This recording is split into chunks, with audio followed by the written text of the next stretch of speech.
Bonsoir à toutes et à tous, j'espère que vous allez bien. C'est Amanti et comme tous les mercredis soirs, je vous raconte des histoires de crimes, de disparitions ou de faits étranges. Si ce contenu vous plaît, n'hésitez pas à vous abonner à ma chaîne pour être mis au courant des nouvelles sorties et à liker la vidéo. Le 28 février 2012, le corps de la jeune Céline Guiboire, 16 ans, est retrouvé au pied d'une falaise dans le parc des Corbières à Saint-Malo. 10 ans se sont écoulés depuis, mais aucune réponse n'est apportée. Aucune piste ne permet de connaître la vérité sur la mort de Céline. La scène n'est pas gelée et les enquêteurs n'envisagent que deux pistes.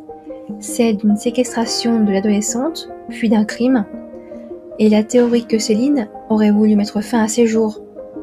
Pourtant, dans cette affaire, il y a beaucoup de zones d'ombre. Son corps est retrouvé à 32 mètres du lieu de sa chute. La jeune fille aurait-elle vraiment pu, après une chute de 16 mètres et un corps couvert de multiples fractures, ramper sur 32 mètres pour se noyer? Ses affaires sont retrouvées dispersées, son sac et son portefeuille en partie vidés. Sa carte vitale et d'identité sont retrouvées cachées.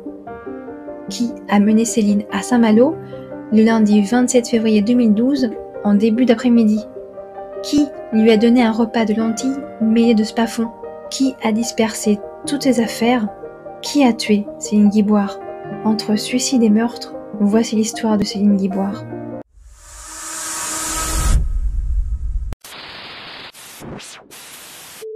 Céline naît le 16 octobre 1995 à Rennes.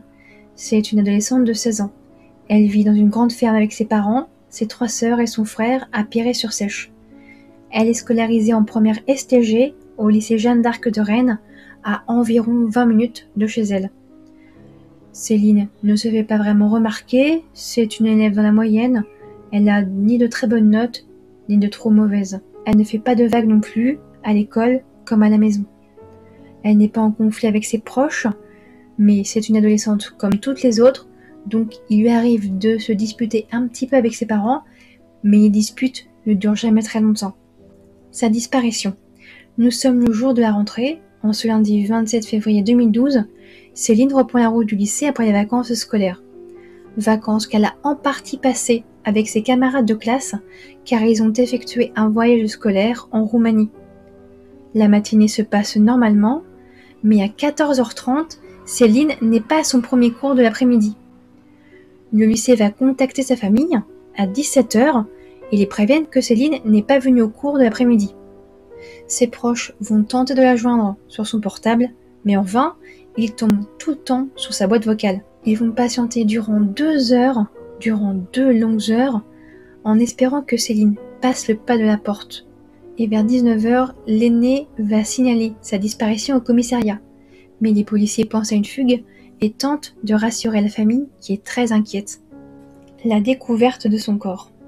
À 70 km du domicile des parents de Céline, il est 10h du matin, le 28 février 2012, son corps est retrouvé en contrebas d'une falaise, dans une crique, au parc des Corbières à Saint-Malo, par des joggeurs. Son corps est retrouvé en partie immergé dans l'océan et allongé sur le dos. Son blouson est retrouvé flottant non loin d'elle. Le corps de Céline sera identifié grâce à une gourmette qu'elle portait encore au poignet. L'autopsie va révéler que Céline aurait eu un rapport sexuel non consenti avant de trouver la mort. Elle aurait fait une chute d'environ 16 mètres, environ 5 étages, qui aurait eu pour conséquence de nombreuses fractures, peut-être même une paralysie complète du corps. Elle avait encore un peu d'argent sur elle, 53 € ainsi que son téléphone portable seront retrouvés dans le blouson. Ses affaires sont retrouvées dispersées près d'un banc, au bord de la falaise. On va trouver son sac à dos vide, son portefeuille est retrouvé dans une poubelle à proximité, vide également, ainsi que ses lunettes. Son écharpe n'est pas loin non plus, enroulée autour d'une rambarde en bois. Son gilet rose, vêtement qu'elle portait ce jour-là, est aussi retrouvé sur une balustrade ou à côté. Au pied du banc, on va aussi retrouver 5 mégots de cigarettes qui seront ramassés pour expertise. Le médecin légiste va situer l'heure de la mort aux alentours de minuit. Une enquête pour viol et homicide est donc ouverte, mais après plusieurs mois de silence de la part des autorités, on se rend bien compte que l'enquête n'avance pas. et les enquêteurs semblent de plus en plus enclins à orienter leurs conclusions vers la piste du suicide de l'adolescente. Pourtant, rien n'indique qu'elle ait eu une pulsion de passer à l'acte, et surtout pourquoi aller aussi loin pour mettre fin à ses jours. Saint-Malo, c'est un lieu que Céline ne connaît pas. Maintenant, passons à l'enquête et ses incohérences. Tout d'abord, les enquêteurs vont tenter de répondre à une question fondamentale. Comment Céline s'est-elle rendue à Saint-Malo ? Car en effet, elle quitte le lycée vers 12h15 et plus personne ne va la voir. Elle n'apparaît sur aucune caméra de vidéosurveillance du village, de la ville de Rennes, ni dans les bus, ni les gares. Alors peut-être qu'elle a fait de l'autostop pour se rendre à Saint-Malo. En effet, il y aura un témoignage d'un automobiliste qui dira avoir vu une jeune fille ce lundi après-midi qui marchait le long de la nationale en direction de Saint-Malo. Mais il l'a peut-être vue de dos, donc il n'a pas reconnu Céline formellement. Par contre, il y a un restaurateur qui lui va la reconnaître de façon formelle, car il l'a vue de très près, et elle lui a redemandé la route exacte pour rejoindre Saint-Malo. On va apprendre également que dans la soirée, vers 18h52, le portable de Céline va tenter de joindre une amie, mais cette dernière ne pourra pas lui répondre. Et aussi, chose étrange, elle va consulter son répondeur à 8 reprises ce jour-là. Autre fait bizarre, elle n'a pas tenté de joindre ses proches, elle ne leur a pas répondu quand ils l'ont contactée aux alentours de 17h. Elle n'a pas tenté de joindre d'autres amis, elle n'a tenté que d'appeler une de ses amies, Audrey, donc peut-être que c'est une erreur de manipulation, peut-être. C'était peut-être dans son répertoire la première personne à appeler dans sa barre de contact. Au cours de l'autopsie, on va se rendre compte dans son estomac qu'il y a des lentilles et du spafou. Alors les lentilles, elle n'a pas l'habitude d'en manger à la maison, elle n'en mangera peut-être pas forcément à la cantine, et de toute façon, elle n'a pas mangé à la cantine ce jour-là. Elle est directement partie après les cours à 12h15. Mais comme il n'y a pas eu d'études approfondies du bol alimentaire, on ne sait pas d'où viennent les lentilles. Si elles étaient en conserve, si elle les a mangées au restaurant par exemple. Pareil pour le spafon, il y avait des traces du médicament, mais elle n'avait pas le produit sur elle. Les enquêteurs suivent la piste du suicide de l'adolescente, car ils découvrent dans sa chambre des films, des mangas, quelques ouvrages qui parlent du sujet. Mais selon moi, c'est pas vraiment super pertinent. Il y a beaucoup de films, de mangas ou d'ouvrages qui traitent de la question du suicide. Et c'est pas pour autant qu'une personne qui lit ces ouvrages ou qui en regarde a un désir impérieux de mettre fin à ses jours. Ce que l'on regarde ne définit pas forcément notre état d'esprit. Mais ils envisagent aussi cette possibilité car personne n'a vu Céline accompagnée ce jour-là.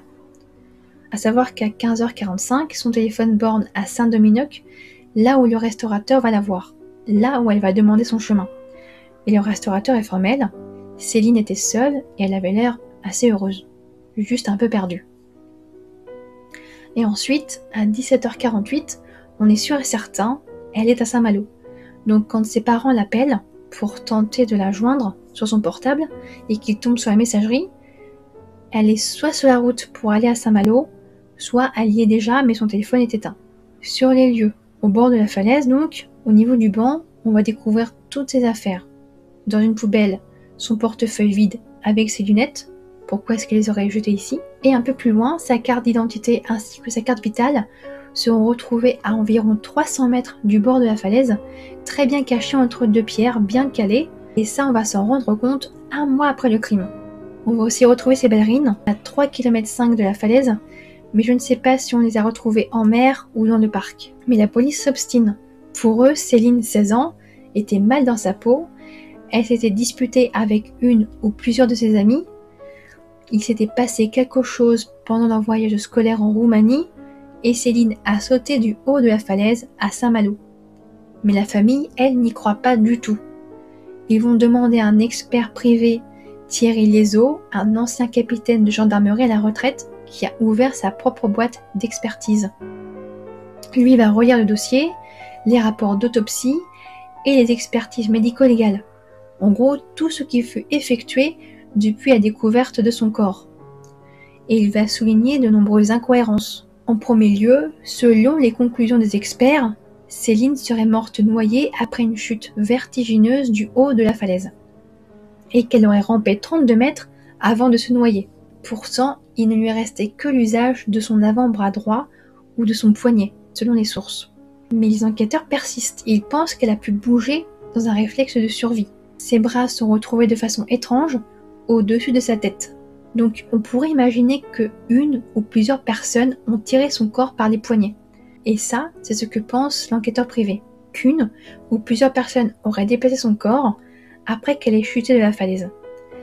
Céline était encore en vie, mais incapable de vraiment bouger, sous le choc de la chute déjà, sous les nombreuses blessures qu'elle avait. Elle avait quand même plusieurs blessures ouvertes. Elle saignait peut-être pas forcément abondamment, mais elle était pétrifiée par la douleur. Et que donc ceux ou ces personnes l'auraient conduite vers un point d'eau pour la noyer. En deux, la scène de découverte du corps n'a pas été gelée. Il n'y a pas eu de prise d'empreintes qui ont été effectuées sur le banc, ni la rambarde, absolument rien. Hormis les mégots de cigarettes qu'on a ramassés. Une battue sera faite, mais 5 jours plus tard, donc peut-être que des éléments ont disparu. Et en plus, elle a été effectuée par des élèves de l'école de police de Saint-Malo. Donc en gros, des étudiants qui sont en train d'apprendre, pas forcément des professionnels donc. Le corps de Céline sera exhumé plusieurs jours après son enterrement, je crois une dizaine de jours plus tard, car certaines analyses n'avaient pas été effectuées. En 3, après une nouvelle expertise en juillet 2013, les experts auraient conclu, sans se rendre sur place, qu'elle aurait très bien pu ramper seule avec son bras valide, et que les traces d'agression sexuelle pourraient être dues à l'impact contre les rochers. En 4, autre incohérence, la jeune adolescente ne connaissait pas le coin, d'autant plus que le parc des Corbières est de nuit un lieu assez mal fréquenté. Il y a les vendeurs et les consommateurs de produits stupéfiants. Il y a beaucoup de coins assez reculés puisque le parc est relativement grand, donc des lieux pas forcément surveillés. Dans cette 4e incohérence, j'ai mis le pourquoi est-ce qu'elle se serait déplacée jusqu'à Saint-Malo pour mettre fin à ses jours. C'était un lieu donc qu'elle ne connaissait pas, elle ne connaissait donc personne qui y vivait non plus. En 2020, sera demandée une nouvelle expertise sur les cheveux, mais malheureusement, les scellés ont été détruits en 2018. Il y a 2 suspects qui intéressent les enquêteurs. Tout d'abord un couple qui va reconnaître assez vite avoir rencontré Céline le jour de sa mort vers 19h au parc. L'homme, au passé judiciaire assez chargé, je crois qu'il a été condamné pour tentative de meurtre il y a plusieurs années bien sûr, il a reconnu avoir discuté avec Céline sur un banc car c'est sur ce banc qu'il avait l'habitude d'aller fumer une cigarette, et c'est pour cela qu'on a retrouvé 1 ou 2 cigarettes lui appartenant. Et il fait ça pendant que son épouse promène le chien. Et il va discuter un petit peu avec Céline. Il sera placé en garde à vue, au vu de son passé judiciaire, puis relâché au bout de 8 ou 9 heures d'interrogatoire. Les enquêteurs ne trouvent rien de pertinent contre lui, mais son témoignage sera pris en compte, et il va étayer la thèse du suicide. Au cours de la perquisition au domicile du couple, ils vont découvrir beaucoup d'articles sur la mort de Céline. Et sur une des coupures de presse était inscrite la mention suivante « Ils ne sauront jamais la vérité ». Alors peut-être qu'ils ont fait une petite collection d'articles de presse qui en parlent, tout simplement parce qu'ils l'ont croisée 5 heures avant son décès. Et que d'une certaine façon, il la connaissait. Il a discuté un petit peu avec elle, et s'il n'est pas impliqué dans sa mort, il s'est peut-être dit, elle est décédée 5 heures après, j'ai rien vu de particulier, pas de signe de stress, pas de signe de désir de mettre fin à ses jours par exemple.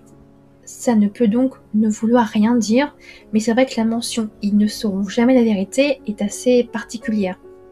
Il y a aussi un deuxième suspect qui va un peu plus interpeller les enquêteurs, il s'appelle Florian Varin, et actuellement il purge une peine de prison de 30 ans pour 6 affaires d'agression et une tentative de meurtre commis entre décembre 2011 et novembre 2012 dans les villes de Rennes, La Rochelle, Niort et Toulouse.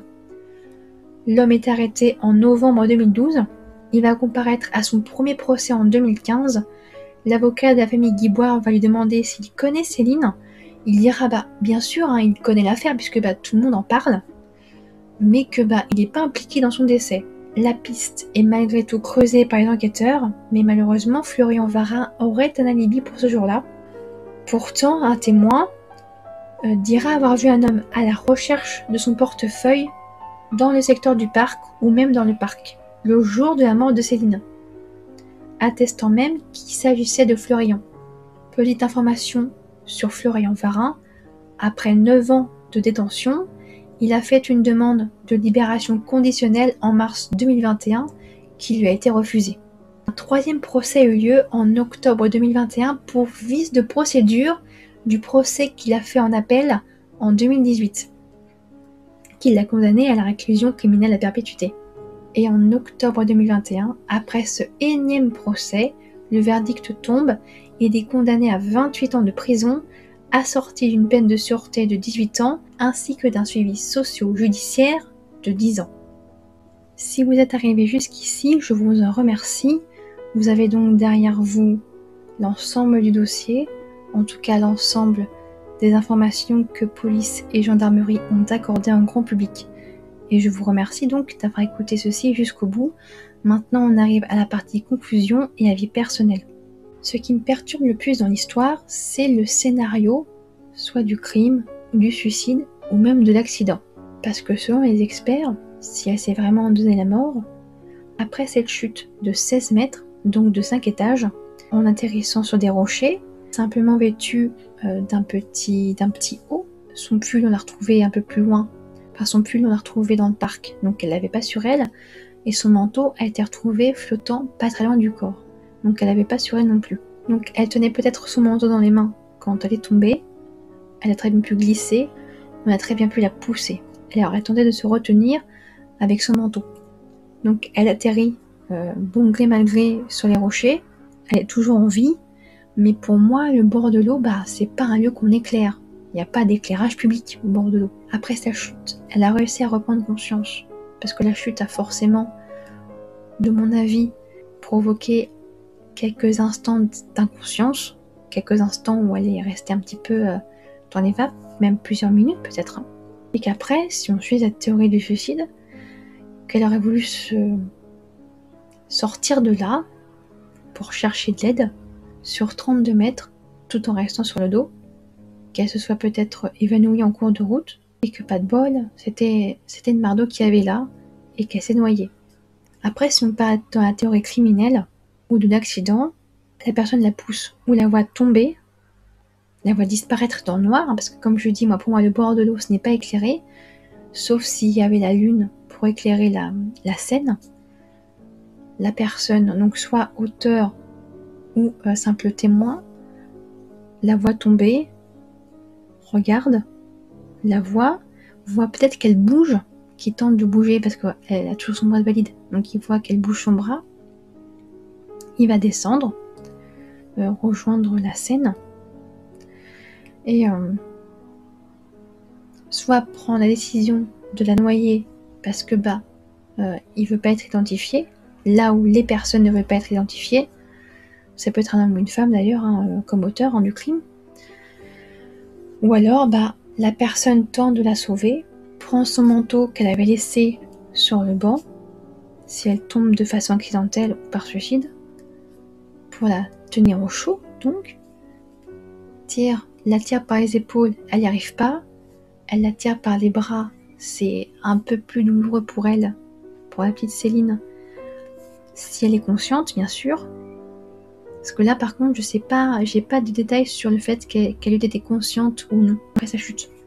Et donc la personne va essayer de la tirer peut-être par les épaules ou par les bras. Le téléphone, je sais pas s'il était encore utilisable. Si oui ou non, il était noyé ou pas, ça j'ai pas de détails non plus. Parce que s'il était retrouvé sec, utilisable, ça veut dire qu'il était pas dans l'eau. En tout cas qu'il était pas dans l'eau tout de suite. Et donc que cette personne ait tiré Céline encore en vie, consciente ou non, vers soit un moyen pour la sauver, ou vers un point d'eau pour la noyer, pour ne pas qu'elle puisse s'identifier. Ou alors la personne, témoin de sa chute, volontaire ou non, a tenté de la sauver, a commencé à tirer le corps, a vu beaucoup de sang, peut-être qu'elle s'est réveillée, qu'elle criait de douleur, qu'elle agonisait, peut-être même qu'elle a supplié d'en finir, peut-être aussi, on ne savait pas ce qui s'est passé pendant ces quelques minutes. Finalement.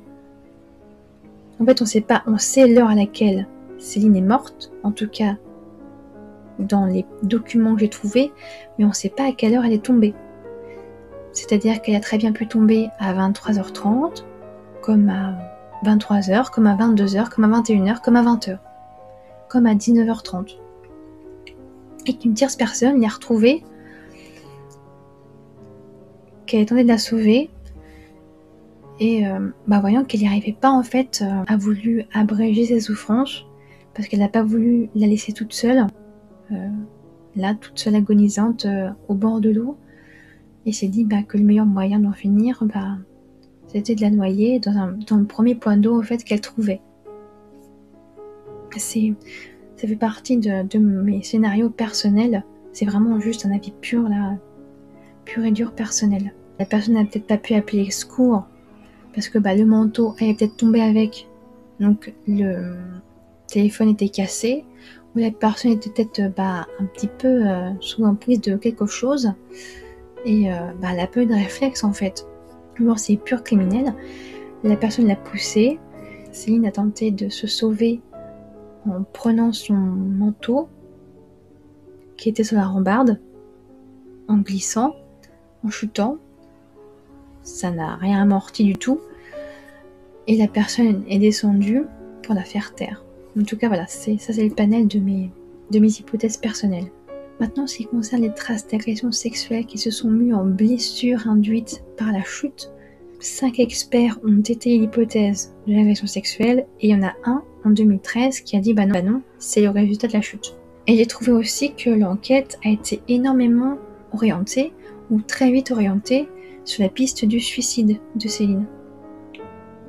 Parce qu'ils ont estimé que avec ces lectures, ces films, ça pourrait prétendre à peut-être une profonde dépression, une profonde tristesse, une profonde détresse qui aurait pu induire cette pulsion suicidaire.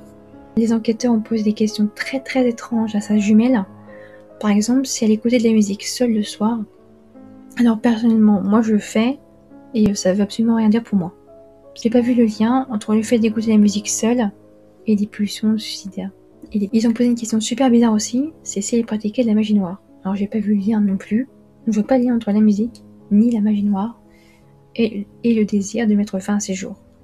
Après tout cela, la PJ de Rennes a été dessaisie du dossier en 2016 et c'est la gendarmerie du coin qui va prendre en charge l'affaire. Ils vont tout reprendre depuis le début, diffuser un appel à témoins en 2017, mais malheureusement, ça ne donne rien. Je vous remercie d'avoir regardé ou écouté cette histoire jusqu'au bout. Si la vidéo vous a plu, n'hésitez pas à mettre un petit commentaire pour partager votre avis sur l'affaire et à mettre un petit like.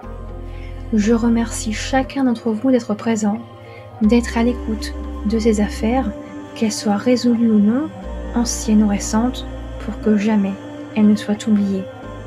Je vous donne rendez-vous ce week-end pour une nouvelle vidéo d'actualité crime et disparition, et d'ici là, n'oubliez pas, un détective doit parfois se laisser guider par le pire de ce qu'il peut concevoir, ce qui veut dire qu'il doit se placer lui-même dans l'esprit du criminel. Anthony Horowitz.